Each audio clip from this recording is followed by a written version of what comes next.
To the angel of the church in Ephesus write, These are the words of him who holds the 7 stars in his right hand and walks among the 7 golden lampstands. I know your deeds, your labor, and your perseverance. I know that you cannot tolerate those who are evil, and you have tested and exposed as liars those who falsely claim to be apostles. Without growing weary, you have persevered and endured many things for the sake of my name. But I have this against you. You have abandoned your first love.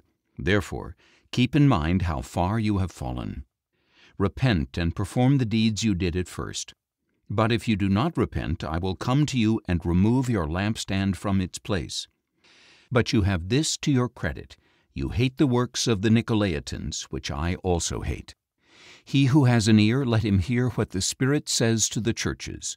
To the one who overcomes, I will grant the right to eat from the tree of life in the paradise of God. We are going to continue in our series in the book of Revelation. Not all of Revelation, but just the 7 churches of Revelation. And we've just finished chapter 1. And I took a detour. Last week I preached on Psalm 134, verses 1 to 3. The Lord just impressed in my heart that I needed to preach that psalm. If you missed that sermon, it's on our YouTube channel. And I really encourage you to listen to it. Hallelujah. I want to start off, because this is the first of the 7 churches that we're going to visit this morning. Throughout the series, not this morning. For this morning, we're just going to focus on Ephesians. There's 7 churches all in all, but we're going to focus on Ephesians, the Ephesian church that can be found in Revelation 2, 1 to 7, the letter to the Ephesian church. Remember, in our introductory message, and it took me about 5 weeks to preach Revelation chapter 1. And I want you to go to Revelation chapter 1.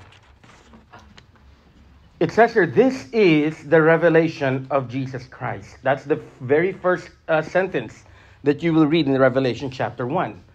This is the revelation of Jesus Christ. And I want you to imagine, if you will, the Lord being unveiled, because that's what Revelation means. Apocalypse means unveiling. Like an artwork that's being unveiled for the people to see. Now, why is the Lord being unveiled? And it is because the church forgot. The book of Revelation was written by the Apostle John around AD 90-91 when he was exiled by the Emperor Domitian into the Isle of Patmos. The Lord, I believe, was crucified AD 32. So about 50 years after the death and resurrection of the Lord Jesus Christ, we now come to a place in church history where the people are forgetting who Jesus is and who they are. It's not surprising because human beings have very limited memory. We forget. How many times have you been told by your parents not to do it, but you keep doing it? And what they tell you to do, people don't seem to hear. I'm sure my parents had that experience with me, and I'm experiencing that with my kids. And I'm sure everybody's experiencing the same thing. I mean, literally, we just told you to do this 5 seconds ago, and it went over them. Right? Brighton is laughing. I think he understands. We forget as human beings. And so the book of Revelation had to be written specifically to 7 churches. Now, I'll get to why specifically 7 churches were targeted for this letter. The book of Revelation is actually a letter. It is a letter to the 7 churches. Now, many people think that the book of Revelation is a book of prophecy about what is to come. And that is correct. But if you're missing verse 1, if you're missing Revelation 1, verse 1, you are forgetting that it's not just about the prophecy of the end times, but it is what about Jesus has plans for his church in regards to the end times. And I can tell you right now, his plan for the church is for us to escape the great tribulation that is about to happen. That is his plan. He is writing this to us to let us know that he is the same Christ who died and rose again from the dead, and he's the same Christ who will come back again for his church. So many people just think they go to the book of Revelation, they want to look at what's going to happen. But they're forgetting it's a message, it's a personal message to the church. I want you to understand something, because we're now going to the church in Ephesus. And the church of Ephesus is labeled as the loveless church. And I want you to understand that the Lord Jesus loves you very much. The Lord loves his church. He gave his life for the church. He gave his life for us. He is a faithful lover of our souls. And the question is this morning, do we love him back? And that is the question this morning that we're going to look at. Now, why these 7 churches specifically? And I've arranged them the way you would see them in a map. Okay? It starts with the letter to the Ephesus, the church in Ephesus, then to the church in Smyrna, the church in Pergamum, the church in Thyatira, then the church in Sardis, the church in Philadelphia, and finally, the church in Laodicea. As you can see, we're missing a lot of churches that we are familiar with in the Bible. For example, the Roman church is not there. The Corinthian church is not there. The church in Galatia is not there. The church in Thessalonica is not there. The church in Philippi is not there. So why specifically these 7 churches? And the reason why, and it's not explicitly told in the book, but many scholars and students of the end times agree that these 7 churches are representative of the different condition of the church at any given time. So we have the Ephesian church, who is the loveless church. And there are many churches today, they meet every Sunday, but they don't love the Lord, sad to say. Okay? For example, there's also the church of Smyrna. The church in Smyrna is the persecuted church. And today, there are persecuted Christians. I don't know if you know, if you've heard this week, 70 Christians were beheaded in Congo this week. Brothers and sisters, I want you to understand that. 70 people were beheaded this week in Congo for the simple reason that they are believers in Christ Jesus. And I'm saying this to you because I want you to understand and I want you to appreciate the fact that we are free here in the United States. And praise God that we are still free here. I wasn't sure if our freedom will continue with what's going on. But praise the Lord, and I'm not trying to make this political, but praise the Lord, President Trump won. Amen. Praise the Lord, President Trump won. I am telling you right now, we came here in 1991. If in 1991 you told me that Christians will be persecuted in the United States, I would laugh at you. I would say that's impossible. And yet, in the last couple of years, we've seen Christians targeted. You remember the baker in Colorado that he lost his business, he lost his savings, if not for the people who tried to help him. It's amazing what the leftists and the liberals are trying to do to this country. And again, I'm not trying to make this political. I'm not putting my hope in President Trump as my savior. The Lord is my savior. Jesus is my savior. But I believe he uses people to accomplish his will and accomplish his plan. And I praise the Lord because it's as if we've been given an extension. Amen. We've been given an extension with President Trump. And you see, the crazy liberals, they're upset that the administration is uncovering wastes. I'm scratching my head. Everybody, whatever political flavor you are, should be happy that we're uncovering government waste. I'm not going to go there because I only have so many minutes to preach this message this morning. But these 7 churches are a representative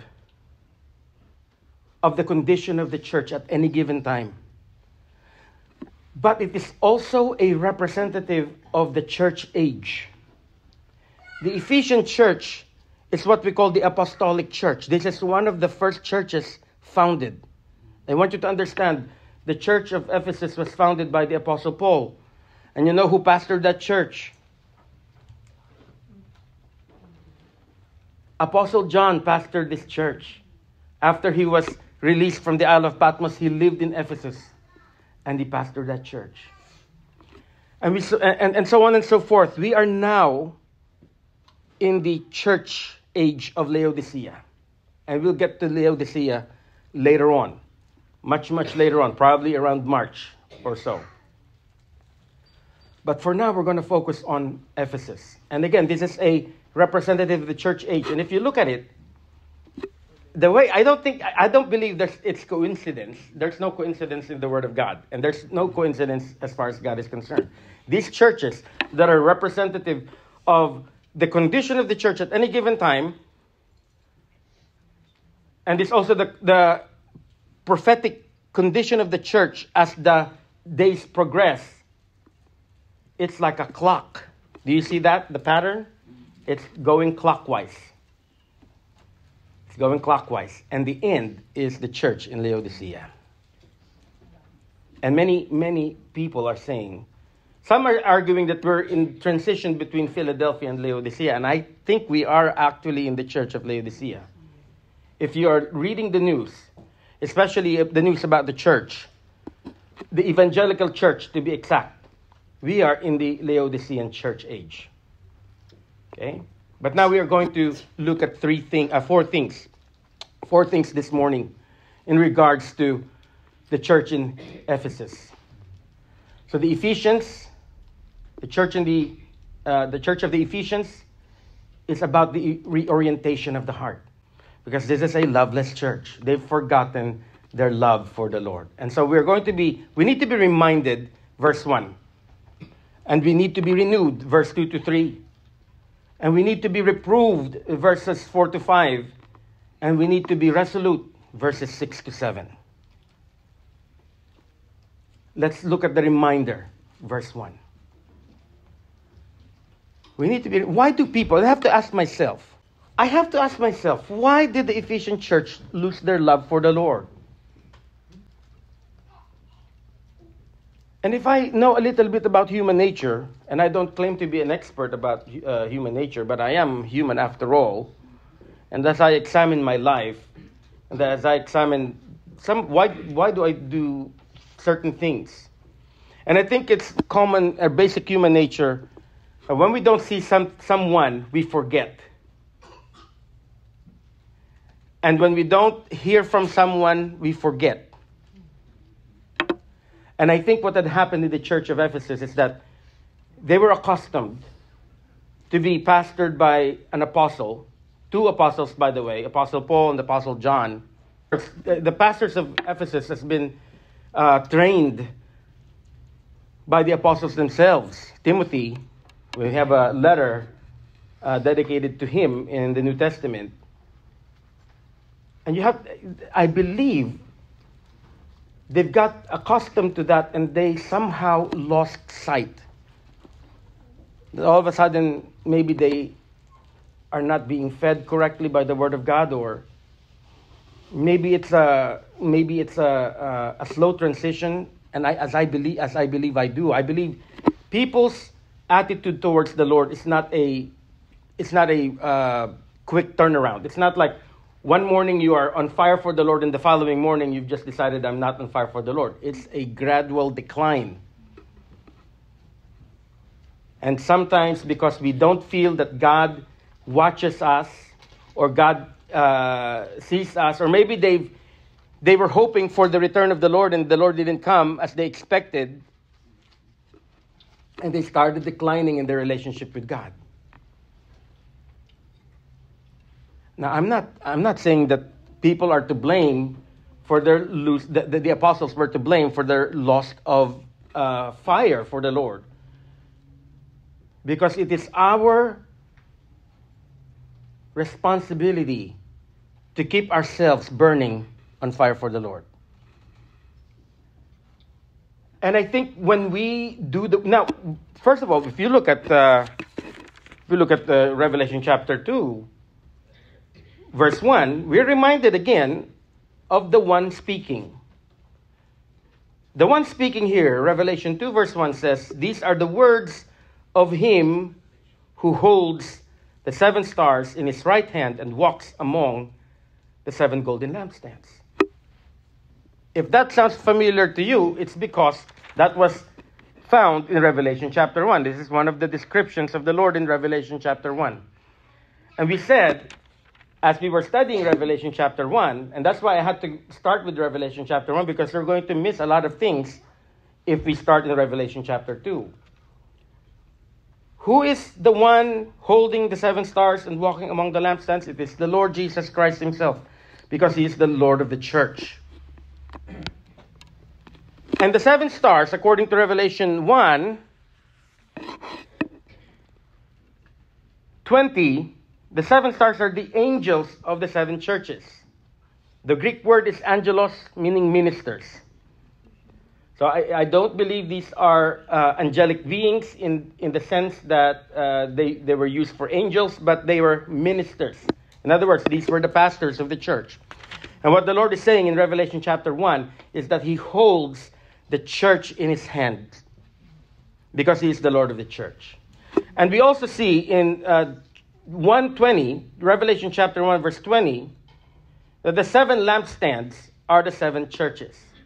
Now, because of the Jewishness of the New Testament, I want you to understand the New Testament is has a lot of Jewish undertones to it. Why? Because the Lord Jesus Christ is a Jew. He is born of the seed of Abraham, particularly of the seed of David. He's the king of Israel. And that's why Pontius Pilate, when the Lord was crucified on the cross, put on his cross, Jesus Christ, King of the Jews. Because the Lord Jesus is Jewish. And that's why we pray for Israel.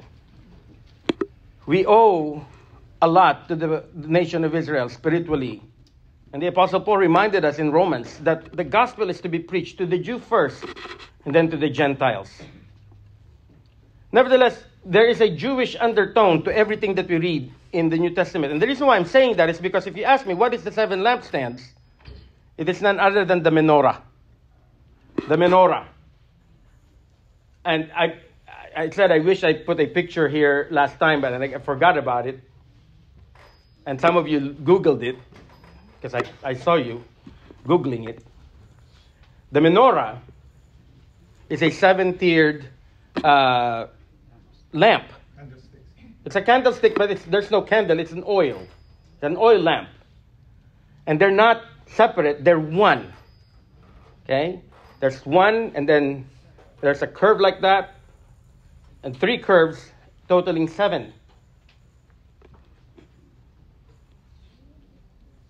And what it is telling us is that the Lord is the one who holds the 7 stars in his right hand, meaning he is the Lord of the church. Even though we don't see him, he knows, and he is here. When the word of God says, when 2 or 3 are gathered in his name, he's right there in the midst of him. And that's why I'm asking you, and I am encouraging you all the time, try not to miss our worship service. It's not just about singing. It's about worshiping the Lord. And when we worship the Lord, he is pleased. We are reminded in Psalm 2, and this is a prophetic psalm. This is a messianic psalm. Psalm chapter 2, verses 11 to 12. Says there, serve the Lord with fear and rejoice with trembling. Mind you, this was written before the Lord Jesus Christ. Kiss the Son, lest he be angry and you perish in your rebellion when his wrath ignites in an instant. Blessed are all who take refuge in him. I specifically picked verses that depicts love and affection for the Lord. And this is one of those that came to mind. Kiss the Son. The reason why that culture, they kiss, the reason why they kiss one another is they show love and affection. The Filipino culture, we don't like to kiss, right? The Russians, they love to kiss. The French, this portion of the world, these are kissers. They kiss one another. That's why you would read in Romans 16, greet one another with a holy kiss. Right? We don't do that now. You might get sued. Fist bump. Praise the Lord. Remember Judas?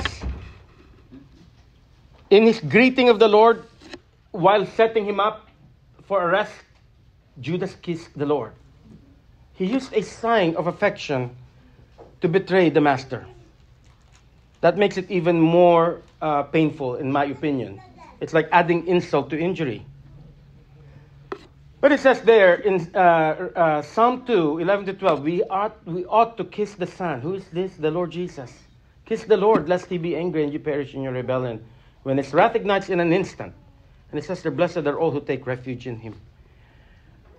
We need to take refuge in the Lord. And as we take refuge in the Lord, we need to kiss him. We need to worship him. We need to bow down in worship of the Lord. And because God is with us, God is among his church. He walks among the 7 golden lampstands. He walks among his church. We may not see the Lord, but he is here. And sometimes I feel the presence of the Lord in this place. It's overwhelming, and I cannot help but cry. These are the words of him who walks among the 7 golden lampstands. We need to pay attention. Just because we can see the Lord doesn't mean that he doesn't see us. He is here, and he knows. And he knows what we do at church, and he knows also what you do at home. And we need to pay attention. If we are going to be reminded that God resides with us, we ought to take his word seriously. Matthew 7:24 to 27. So I said, therefore, and this is the Lord speaking, this is just after the Sermon on the Mount.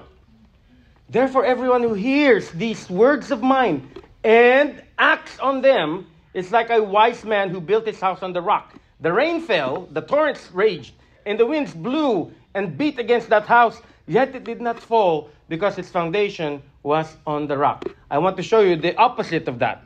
Verses 26 to 27. But everyone who hears these words of mine and does not act on them is like a foolish man who built his house on sand.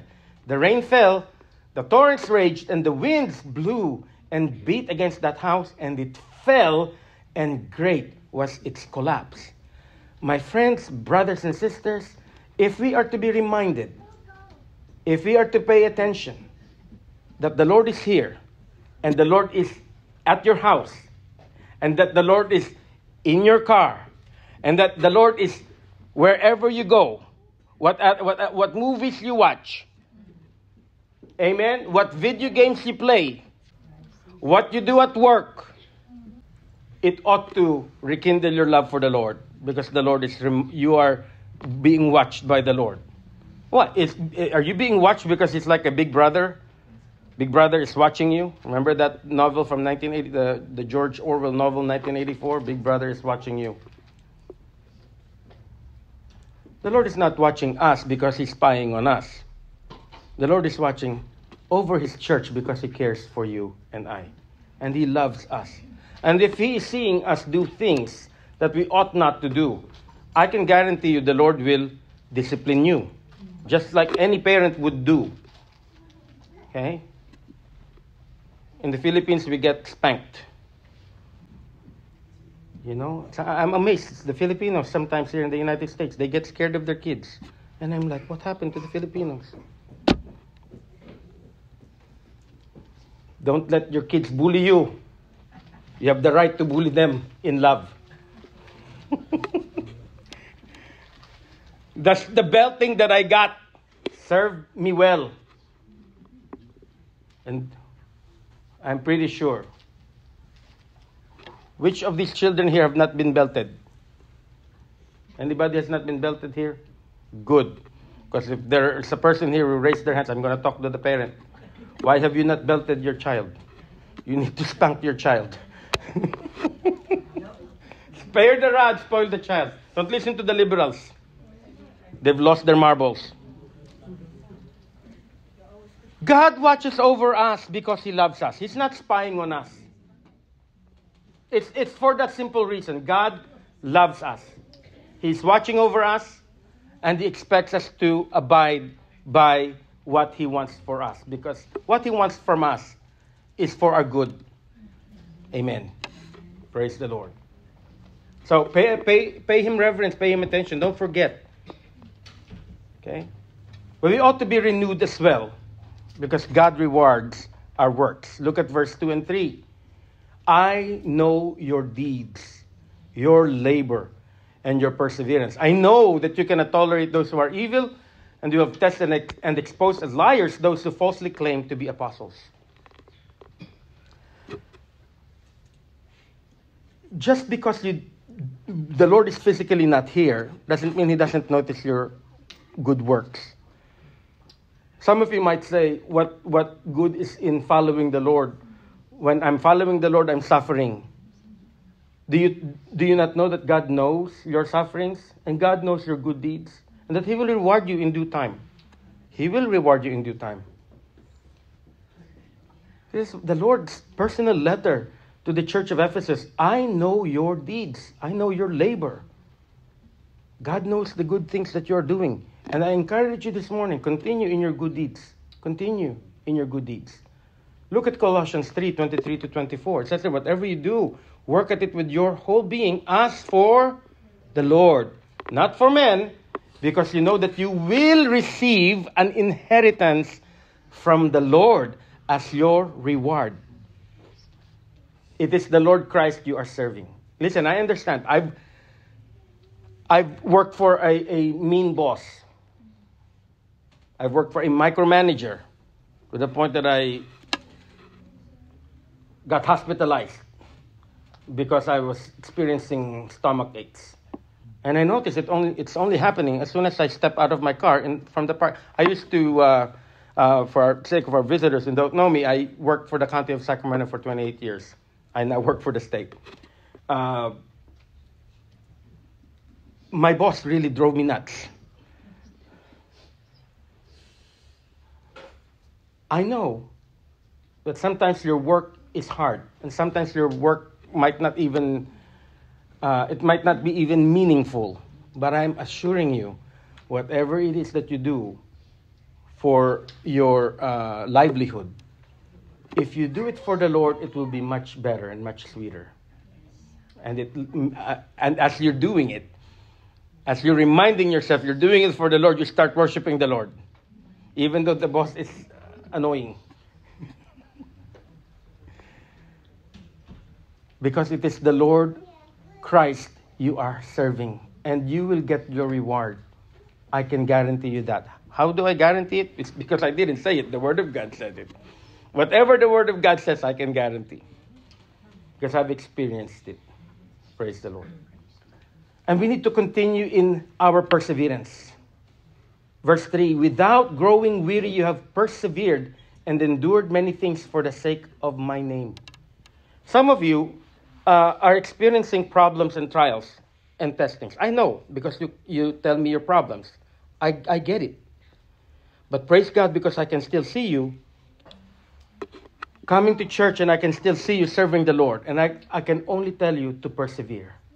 Continue persevering, because you will be rewarded as well. Because you really have only two choices. You can have problems without the Lord, or you can have problems with the Lord. Which one will you choose?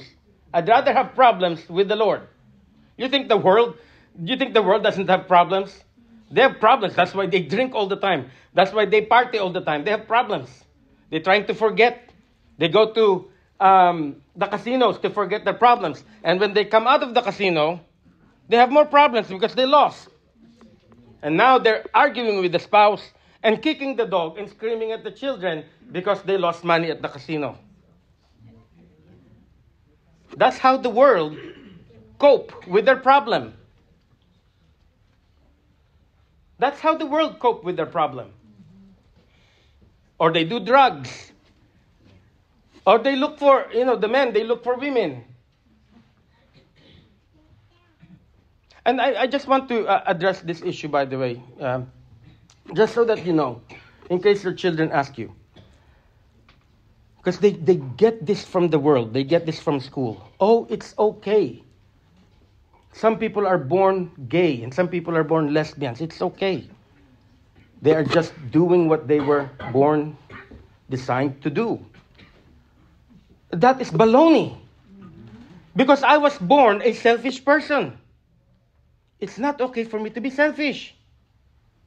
And there are people who were born, they're straight men, and they think they're God's gift to the women of the world, and they go out and womanize. They're just acting what their natural instinct is. Does it make it right? It does not make it right. I'm just angry because you know why? They're poisoning the minds of the kids. And every movie that is being shown on Amazon or YouTube, there's always a gay person. My goodness. Again, just because you were born a certain way doesn't mean it's okay to act on it. Some people are physiologically allergic to alcohol. Right? Is it okay for them to be alcoholics? No, it's not. Some people are prone to addiction. Is it okay for them to be addicted? No, it's not. It's a sickness. And just like the man who thinks he is the gift to the women in the world and he sows his oats wherever he goes, it doesn't make it all right. It's called sin. It's called fornication. It's called womanizing. So it's not about the sexuality. It's about whether you're doing what is right or not. Anyway, just in case your children ask you, why, because they brainwash your children in public schools. Hallelujah. So, parents, be mindful. Be involved with with your children, especially what they're teaching them in school. This is not my sermon. I just got sidetracked, like I normally do. We need to persevere in doing what is right, in our labors for the Lord. In our relationship with the Lord, we need to do what is right. 2 Timothy 4:8, it says there, "From now on there is laid up for me the crown of righteousness, which the Lord, the righteous judge, will award to me on that day, and not only to me, but to all who crave his appearing." Ooh.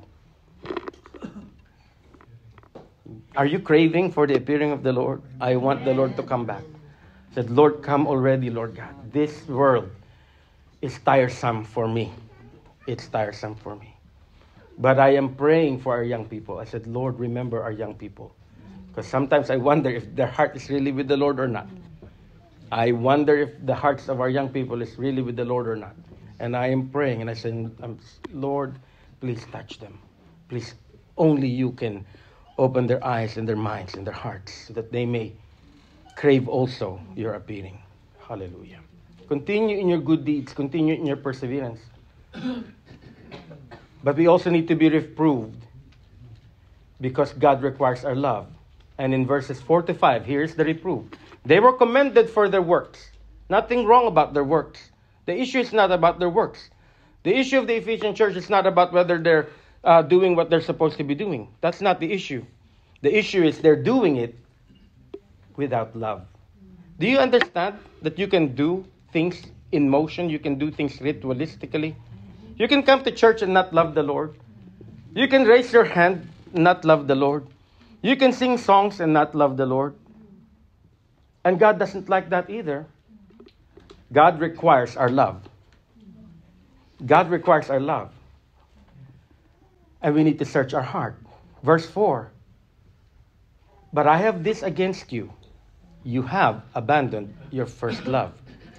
Ooh, what a strong rebuke. What a strong rebuke.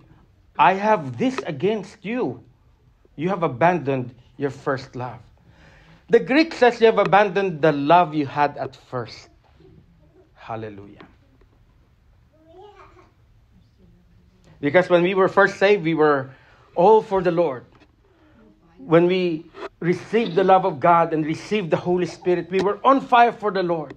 We can't get enough of the Lord. But if we don't take care of our relationship, just like any relationship, just like any human relationship, if I stop talking to my wife,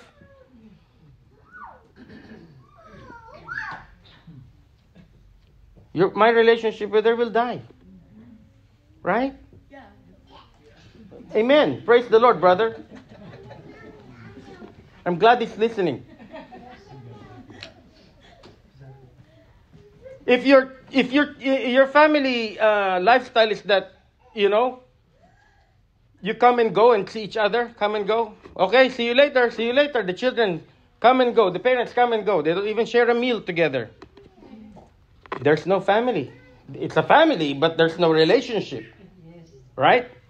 And God doesn't like that as it pertains to us. We're supposed to be in a close relationship with the Lord. We're supposed to love the Lord. What is the commandment? Love the Lord your God with all your heart, with all your mind, with all your soul, with all your strength. I'm going to step on people's toes this morning, and I apologize, but I have to preach it from the Word of God. If the first thing that comes to your mind when you wake up is the bills you need to pay or the chores you have to do, it's a sure sign you don't love the Lord and you've lost your first love. Because when you wake up in the morning, before you put on your makeup, some of you know the song, the moment I wake up before I put on my makeup, you need to be praying to the Lord. Hallelujah. Hallelujah.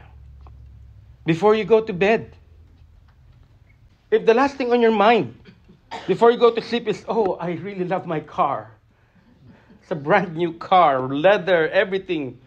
Half of them, I don't know which buttons to push. That's not my car, by the way. My car is old. I'm just saying. Right? Or if you're in your mind, before you go to bed, you're thinking of your work tomorrow. You're sick if you're doing that. But some people do. I'm going to work again. Earn money to spend. You don't love the Lord. The Bible is the number one bestseller of all time. But it's also the most unread book of all time. It's the most unread book. The bestseller, but nobody reads it. Search your heart. You know what David said in Psalm 139:23? He said, "Search me, O God, and know my heart.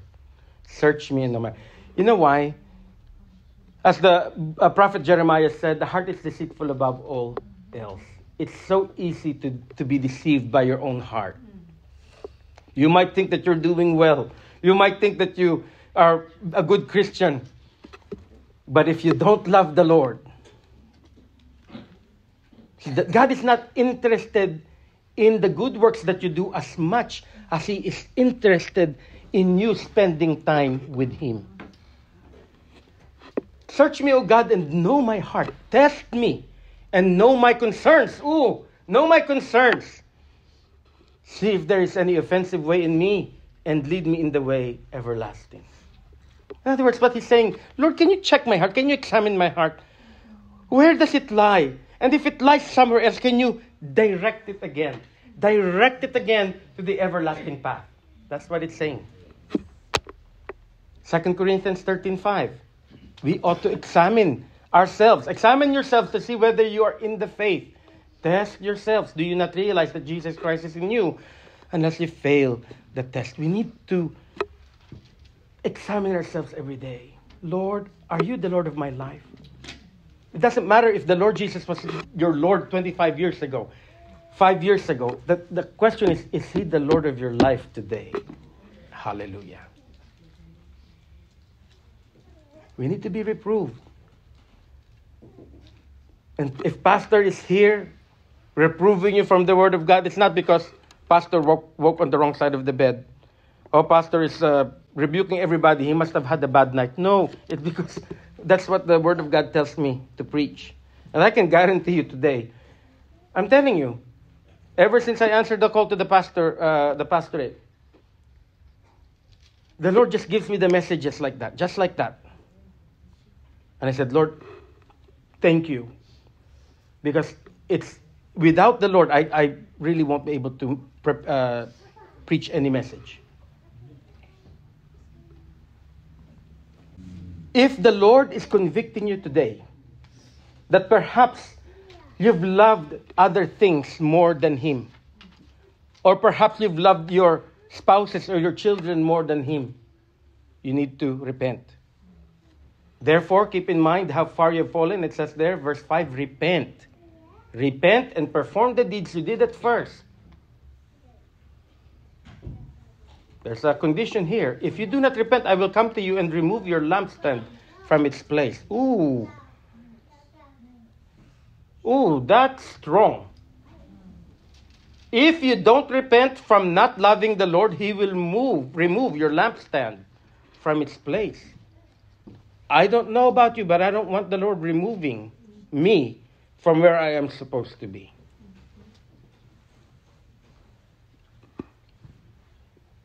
The Lord is serious. He means business. Didn't the Lord say, whoever loves his father or mother or brother or sister more than me is not worthy of me? Wow. Let that sink in. Maybe you love your spouse more than the Lord. You need to repent. Maybe you love your children more than the Lord. You need to repent. Because God can take away your spouse and God can take away your children. And it is right for the Lord to demand that love from us because He is worthy. That's why we worship Him. We worship Him because He is worthy. He is worth it. You know those people in Congo who were beheaded for their faith in Christ? They could have easily just said, you know what, I changed my mind. But no, they love the Lord unto death. And they said, I don't care if you cut my head, but I love Him. And I cannot deny Him because He is my Lord. I don't like that it happened, but the fact that it happened tells me two things. That number one, persecution is real. Number two, it can happen to me. It can happen to you. And we have to ask ourselves, do we love our lives more than we love the Lord? I don't know the answer to that if you ask me, because I don't know myself that well. I find myself very weak, as a matter of fact.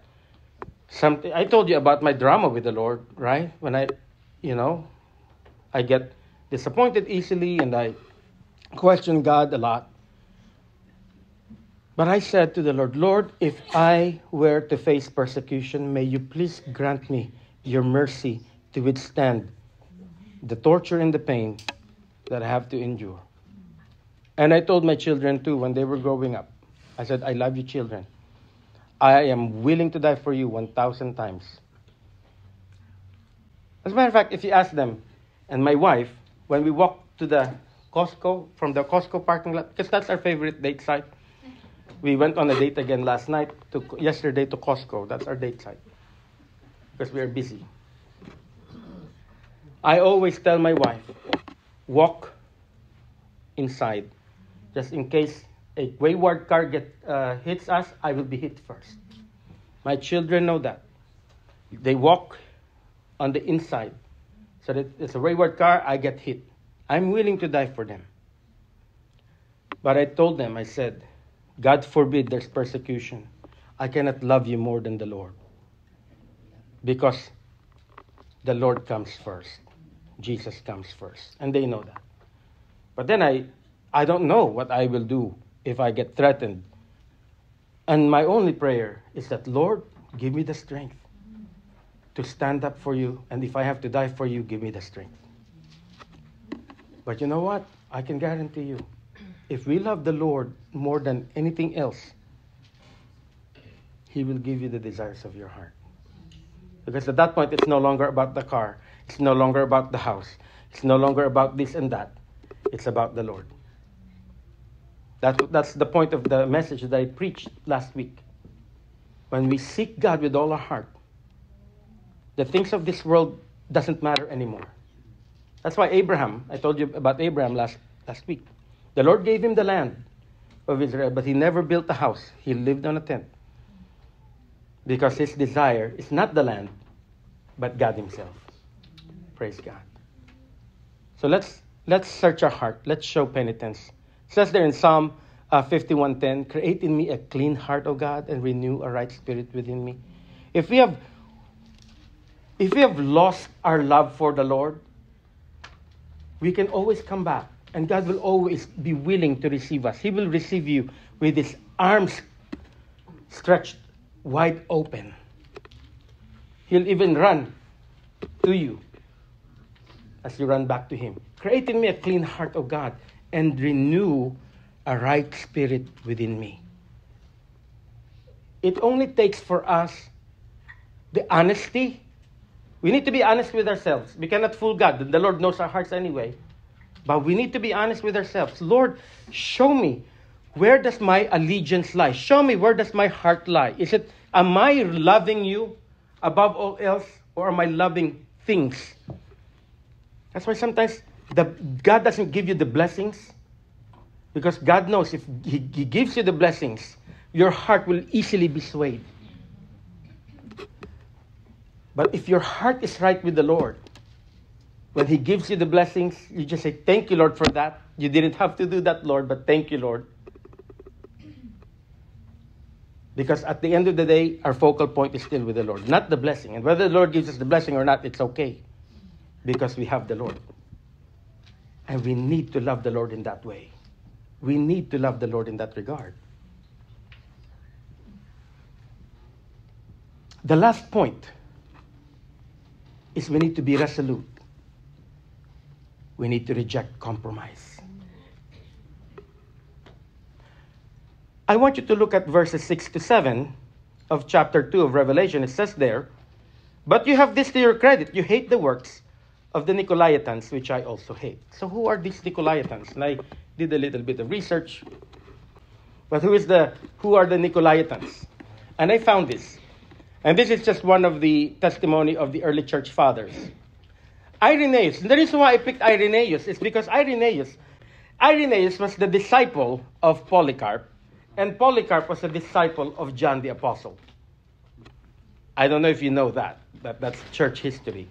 And so I picked Irenaeus. There's other people who wrote concerning the Nicolaitans. And according to Irenaeus, in his book Against Heresies, says that the Nicolaitans are the followers of that Nicholas, who was one of the 7 first ordained to the diaconate by the apostles. This is in Acts, chapter 6 or 7, if I'm not mistaken. I don't know what happened to Nicholas, but he began to hold to this false teaching where him and his followers, they live lives of unrestrained indulgence. The character of this man is very plainly pointed out in the Apocalypse of John as teaching that it's a matter of indifference to practice adultery and to eat things sacrificed to idols. And if we are to love the Lord, if we are to say we love the Lord, we have to love what He loves, and we have to hate what He hates. It's just common sense. And so the fact that they hate the works of the Nicolaitans is a credit to them. See that? You hate the works of the Nicolaitans, which I also hate. The Lord hated the works of the Nicolaitans. They hated the teaching of the Nicolaitans. And the Lord said to them, that is to your credit because I hate that too. Now, on Friday, I had to cancel Bible study. And the reason why I canceled Bible study is because there's a professor at Epic Bible College, Dr. Cook. He passed away. He passed away suddenly. And I was asked to teach his class next quarter. So I was running out of time. I have to create my syllabus and I have to create my lessons. And so I canceled Bible study on Friday. And the class that I'm teaching is 12 Minor Prophets. And there's a reason why I'm telling you this. 12 minor prophets starting from Hosea to Malachi. That's the class that I'm teaching in spring. And so I had to not only do my syllabus, but I also have to catch up on the 12 minor prophets. Well, guess what? The first minor prophet in the series of the 12 minor prophets is who? Look at your table of contents. Hosea. Hosea is the first of the minor prophets. If you're not familiar with Hosea, I'll tell you the story of Hosea. There's actually a movie that they showed about it in Netflix. It was starred by Sean Astin. If you don't know the story of Hosea, the Lord told Hosea, I want you to pick a wife of ill repute.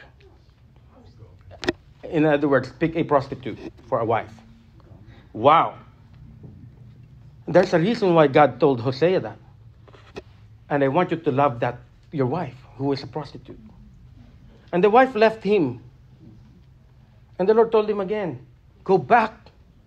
I don't know why I'm starting to cry. The Lord told him, go back. Chase your wife. Chase the prostitute. Even though he went back to prostitution. It's because I am telling you, I am telling the people of Israel through your actions that that's how much I love them. But they keep prostituting themselves to idols.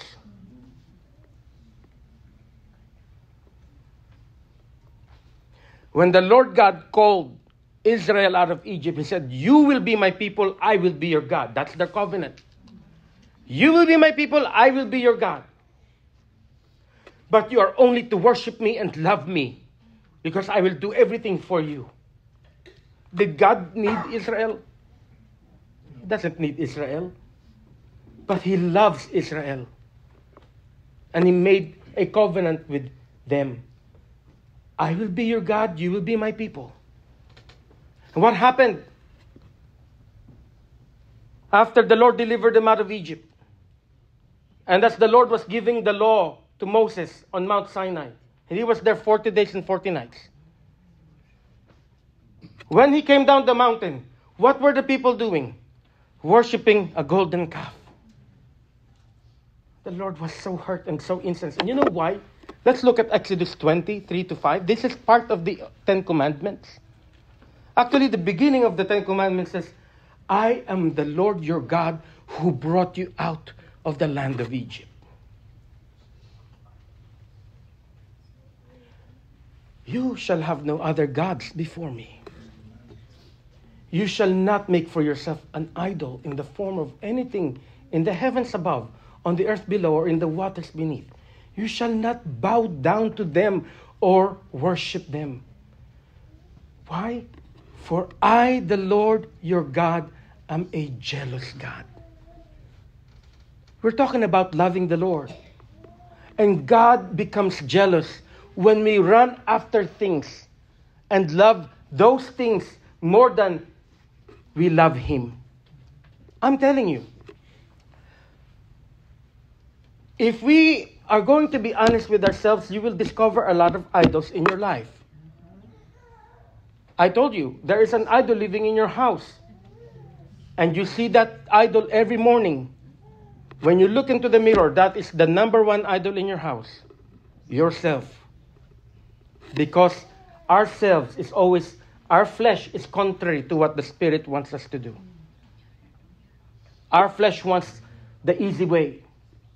But the Word of God tells us, you need to walk the hard way. You need to walk the narrow way. He gets jealous for us. And we run after things. And some of you might even literally have idols in your house. And I'm telling you, and you might get offended with me, but I'm sorry. Some of you might even have idols in your house. You need to get rid of those idols. But Pastor, is the idol of Jesus. How do you know that that's what Jesus looked like? Number one. Number two, it says there, you shall not make for yourself an idol. God hates it. You shall not bow down to it. Some of you might have Buddha Buddhas in your houses. But Pastor, this was given to me this is an heirloom. See, that's an exact definition of an idol. When you value it more than what it really is. So what if it's an heirloom? It just means it's old. That's it. You want to keep an old idol in your home that will bring you a curse that God hates.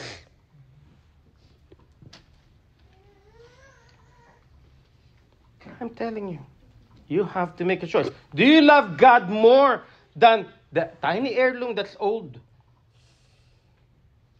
It's probably not even made of gold. And even if it's made of gold, so what? God can replace that. God can replace that. If you're hearing this right now, the Lord is speaking to you. I'm telling you. It's not I don't believe in accidents, and I don't believe in, there's a reason why you're hearing this message. And the Lord is dealing with you. You need to decide. It's not on my message, but let's go back. Let's go back to Joshua. Joshua chapter 24, verse 14. Now, therefore, fear the Lord and serve him in sincerity and truth. Look at the next phrase. Cast aside the gods your fathers served beyond the Euphrates and in Egypt, and serve the Lord.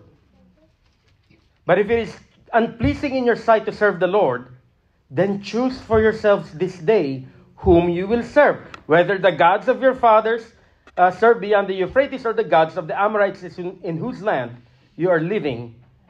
But as for me and my house, we will serve the Lord God of heaven and earth, the Lord God, Yahweh. And you need to make a choice today. Are you going to serve false gods or serve the one true living God, Jesus Christ, King of kings and Lord of lords? Hallelujah. Let's not be what the Nicolaitans did, where they worshipped idols. God hates that. So we ought to hate what the Lord hates if we are going to say that we love the Lord. Because that's compromise. And we ought to reject compromise. Ask yourself, if it's okay, ask your wife or your husband, is it okay for me to flirt a little bit in the office? Go ahead, ask and tell me what she says.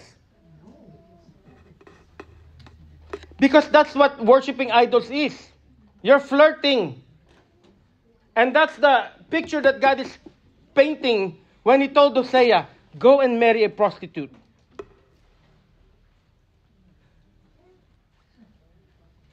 Because Israel committed spiritual prostitution by running after the gods of the nations.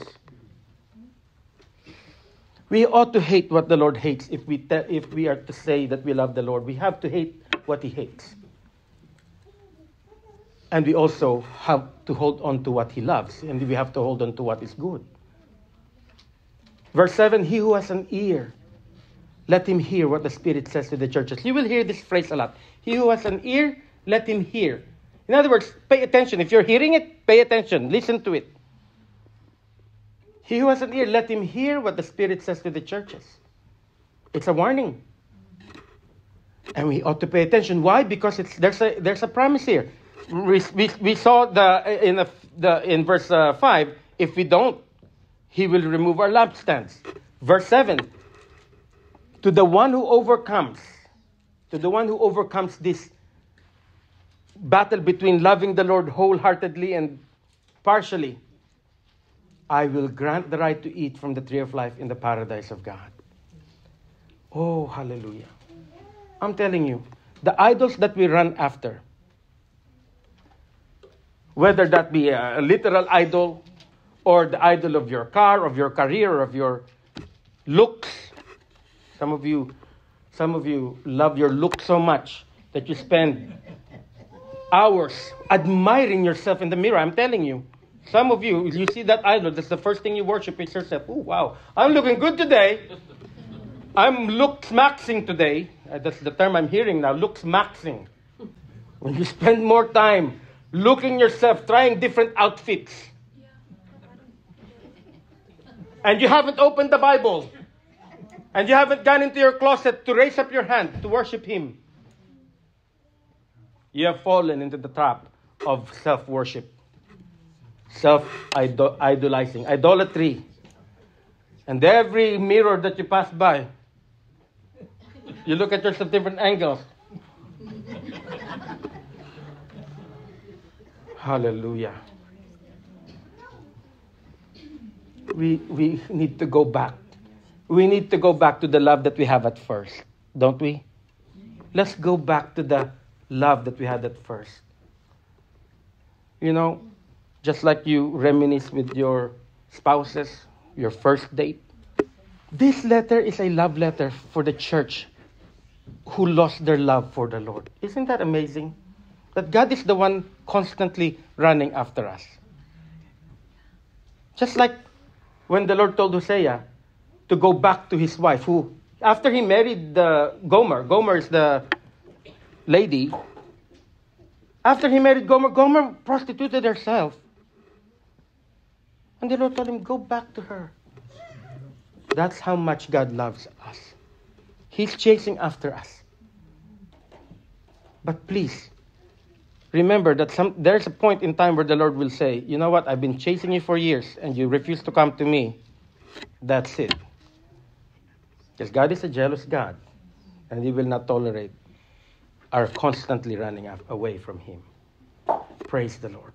One thing that I desire of you, this is what I see.